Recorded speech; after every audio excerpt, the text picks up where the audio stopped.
Hello everybody and welcome to this video where I'm going to analyse the poem When We Two Parted by Lord Byron. Now before I go any further, let me say that everything that I say in this video is written down for you in my guide to My Last Duchess and Other Poems. This is an ever-growing poetry guide, and what happens is as I add a new poem to the guide, I email all the people who've bought it with the updated version. Pick it up at mrbruff.com for £3.99. So when we're studying the biographical details related to a poet's life, it's really important that we only focus on the areas of their life which help us understand the poem that we're looking at, in this case, When We Two Parted. Lord Byron was massively famous as somebody who was described as being mad, bad and dangerous to know. And he has such a amazing and interesting life story, but we don't need to focus on much of it for an understanding of When We Two Parted.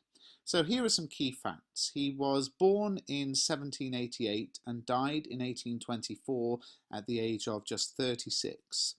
He was actually born into quite a poor family to begin with. Although his mum did have riches, his dad actually sort of spent all the money and disappeared. So he was brought up by his mum in relative poverty until he became a rich heir. At the age of 10, he inherited riches and really from then on lived a very excessive life of debauchery and partying.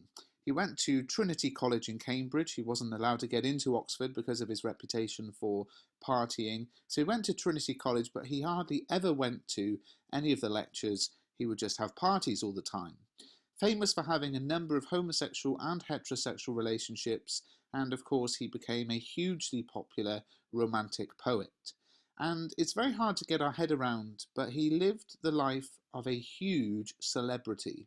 He was so popular that actually one of his published works sold as many as 10,000 copies in one day. He was extremely popular with women. He conducted a vast number of affairs with women of high status, and rumours suggest he even had a sexual relationship with his half-sister. He fathered illegitimate children, either abandoning and ignoring them, or he sent one off to a nunnery and she died at the age of 4. He just had this kind of crazy lifestyle. And he told his friends that he'd slept with hundreds of women. But at one point he started to run out of money, so he tried to curb in his craziness and kind of develop this sort of aura of respectability so that he could marry a rich heiress and therefore use her money to fund his lifestyle.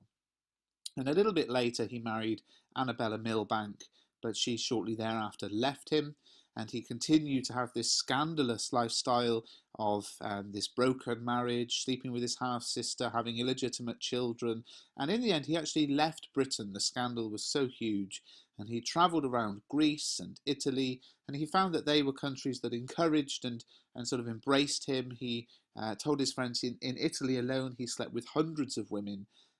He then died at the age of 36 of a fever. Now, it might seem strange to think, well, how is all that relevant to this poem? But it is relevant to the poem when we think about who this poem is written about. So the context of this poem is that it's based on a true story.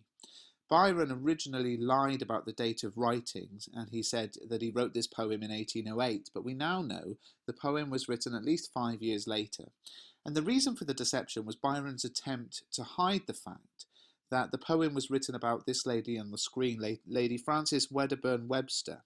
Now, Byron had been engaged in an affair with her, which he supposedly broke off to save her reputation. She was a married woman. And he was therefore extremely hurt when he learned later on that she had had another affair with the Duke of Wellington. And in his jealousy, he wrote the poem When We Two Parted.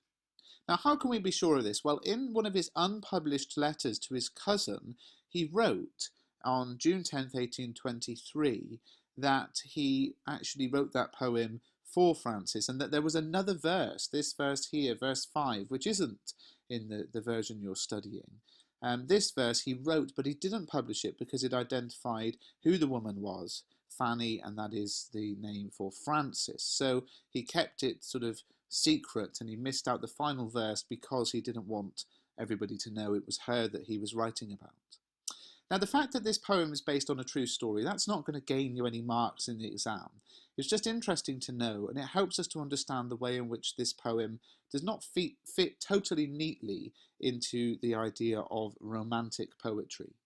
Now, of course, you could say this is a romantic poem because it's about love, but most of the romanticism that we've been studying in this video series can be defined in three ways. A dislike of urban life and embrace of the natural world, a love of the supernatural, and a use of ordinary, everyday language.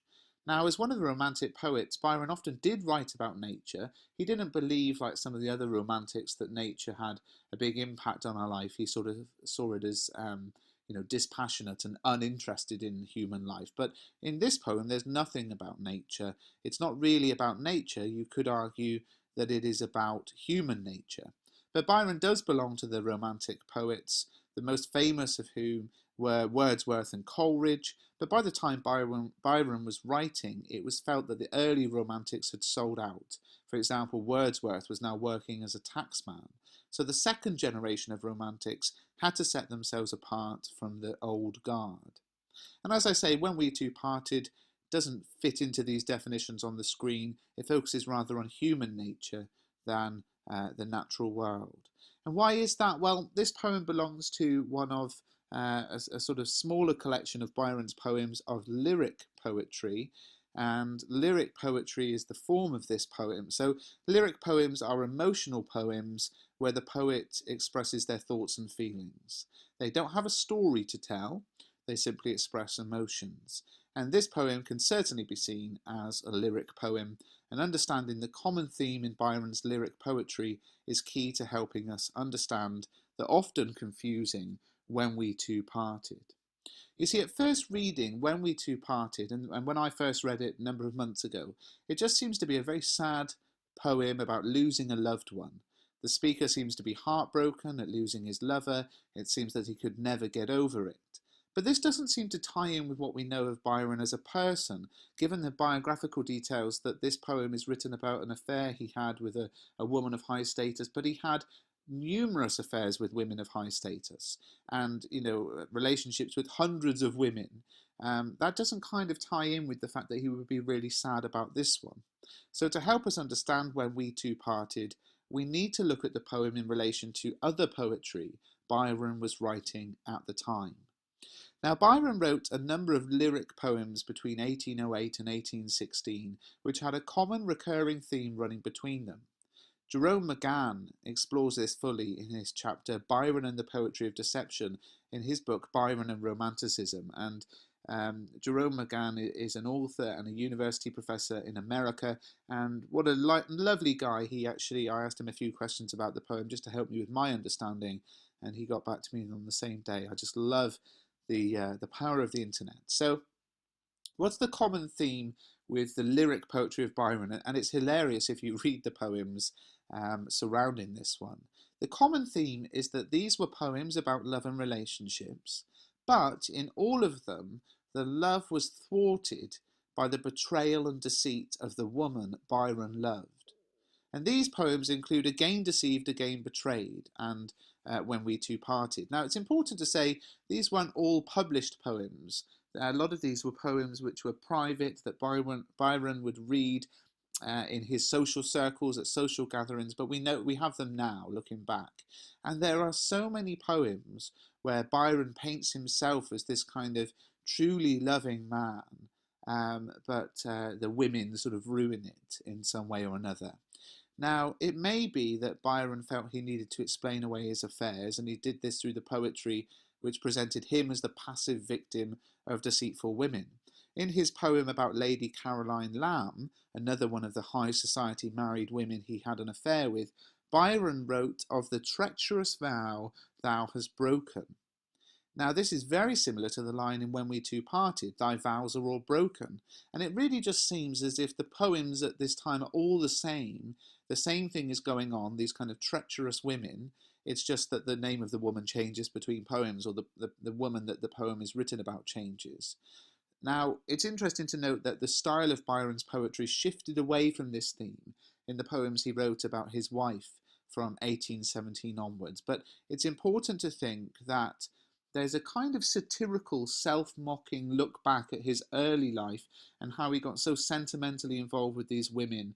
And these poems, and When We Two Parted is one of them, is one of the sort of deceit poems that Byron was very clever about painting a picture of himself and knowing how he wanted to be perceived by people, even to the point when he had paintings, portraits painted of himself, he would make sure that he would say, make my neck longer, do this, do that. He was very much aware of how he was perceived in the public eye.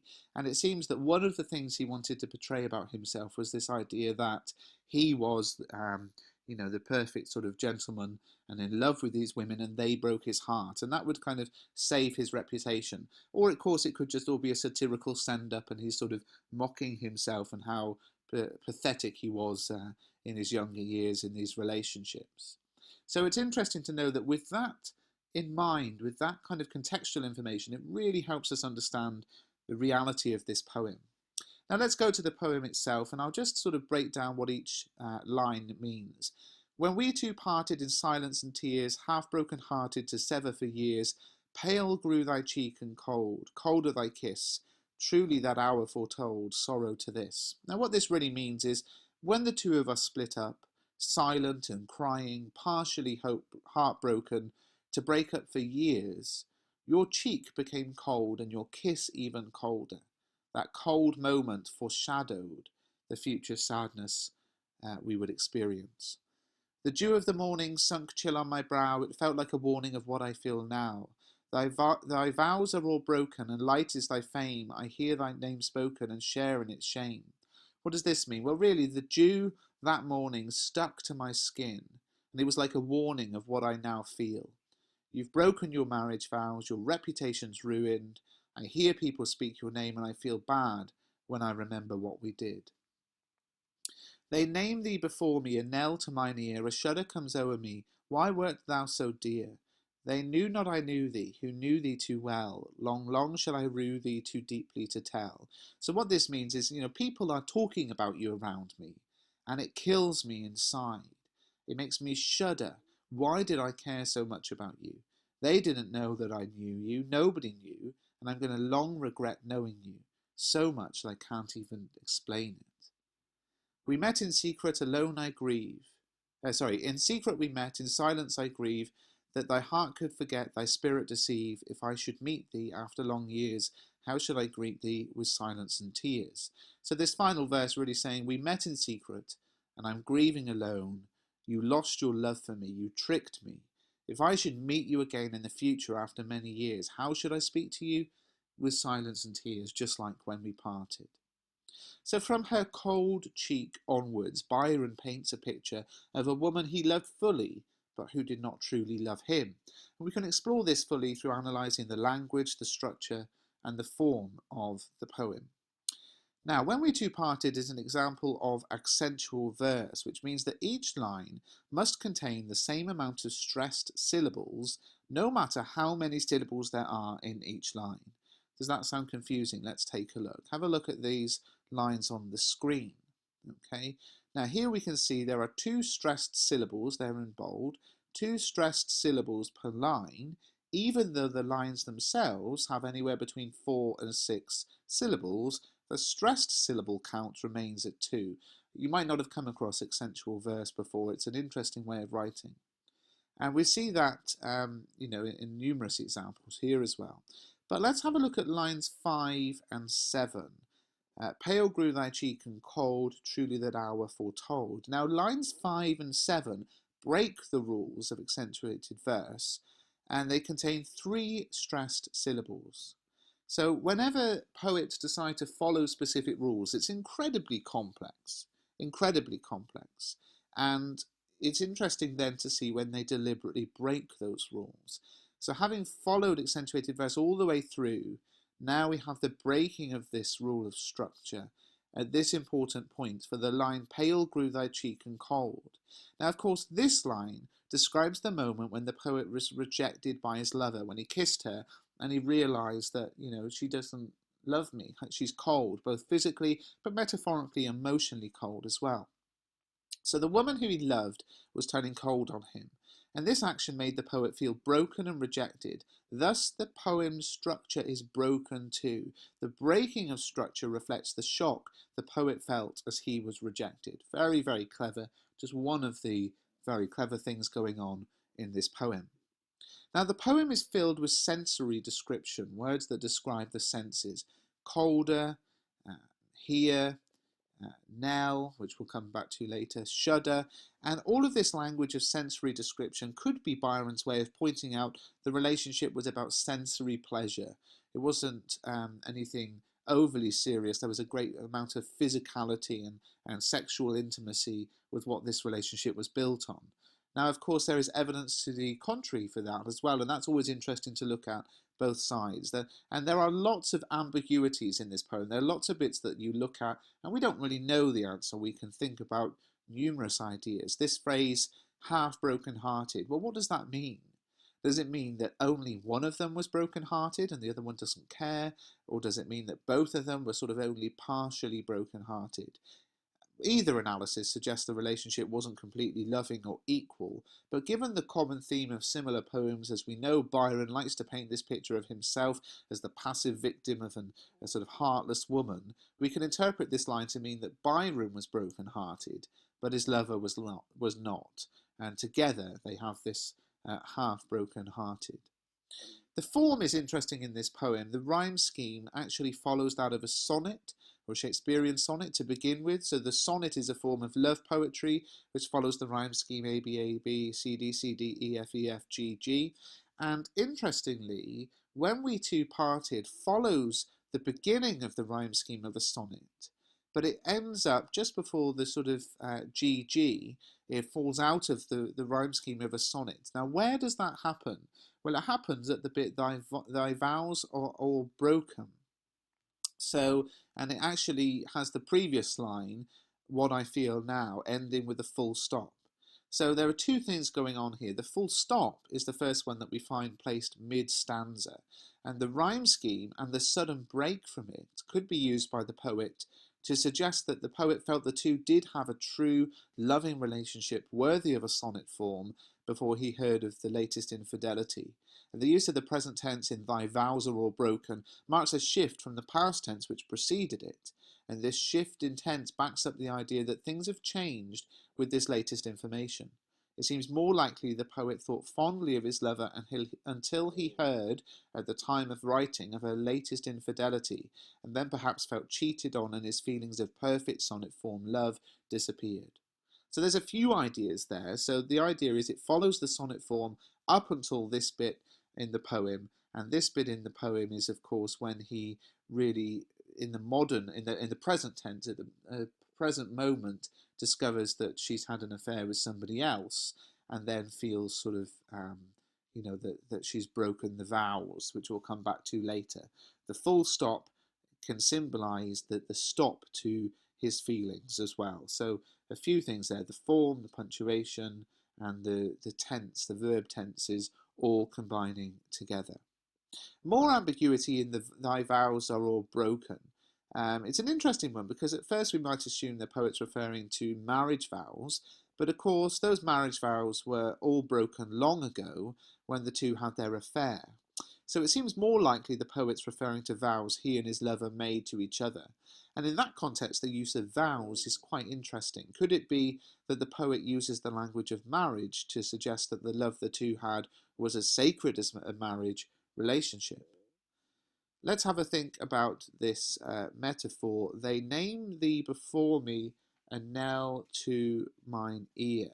Now this is an interesting one to think about. Do you know what a knell is? It's the sound of a bell which is usually used to signify a death at a funeral. And we could interpret this metaphor to mean that the feelings the poet had for his lover are dead. But it's interesting to note when this happens, it seems to take place when they name thee before me. In other words, when he hears that his friends are gossiping about the relationship between Francis and the Duke of Wellington, it is that which kills him emotionally. And again, this seems to suggest that Byron held feelings for Francis for many years, hence being so upset when he heard of her most recent affair. To understand the line, "They know not I knew thee," we must have a basic understanding of the Bible in the Old Testament. In the Bible, having sex with someone was referred to as knowing them. We see it in Genesis where it says, Adam knew his wife and she conceived. So the word know doesn't just mean you know who they are, it's actually the biblical description of having sex. So what he's saying is, the people around me didn't know that we had slept together. But by using the biblical form, the relationship seems more honourable. We almost forget the fact it was an extramarital affair to begin with. Tied in with the word vows, we see this idea that actually Byron really felt that he had this sacred relationship with this woman, despite the fact that he was committing adultery, sleeping with a married woman.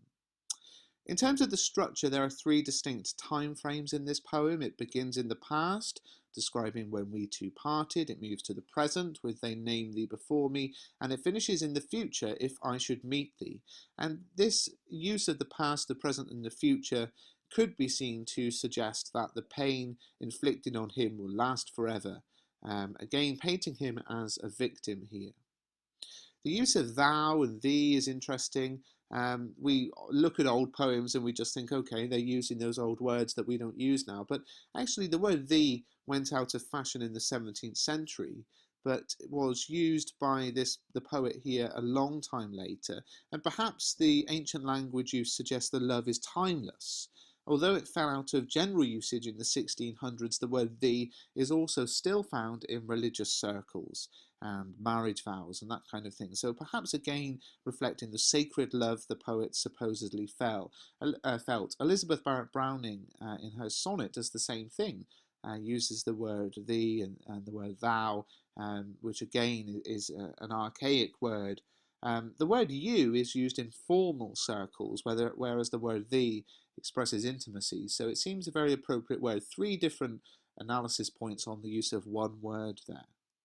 And let's have a look at the ending. The poem ends in a very similar fashion to that in which it began. The final line and its mention of meeting in silence and tears is a direct repetition of the opening description of the parting. And this repetition brings us right back to the start of the poem, reflects the cyclical nature of the poet's feelings. He cannot get over the love he feels.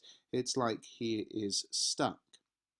And this is also added to by the anaphora in the final verse. In secret we met, in silence I grieve.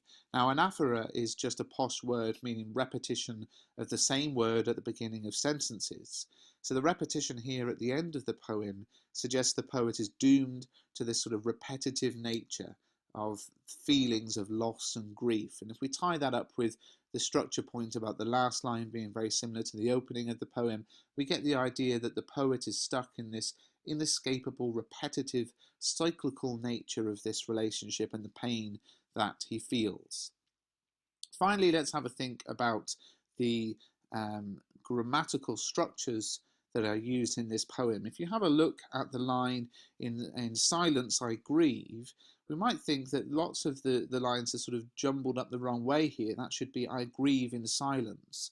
Most of the times we begin our sentences with the subject, but there are numerous occasions in this poem where Byron doesn't. And we call this poetic inversion. It's a very common thing in poetry. Its roots are in Greek and Latin. It's about varying word order to achieve the particular desired effect. So in this example, the ordering of words puts a greater emphasis on the silence which the poet's grief has produced. So it could say, I grieve in silence, but silence would be the sort of last thought of that line. So by saying in silence I grieve, it emphasizes the silence. And that's really important here, because what we need to think about is we have this moment where Byron is heartbroken. And as a poet, we might expect him to write a lament, this kind of, very sad, expression of this. But actually, his reaction is silence.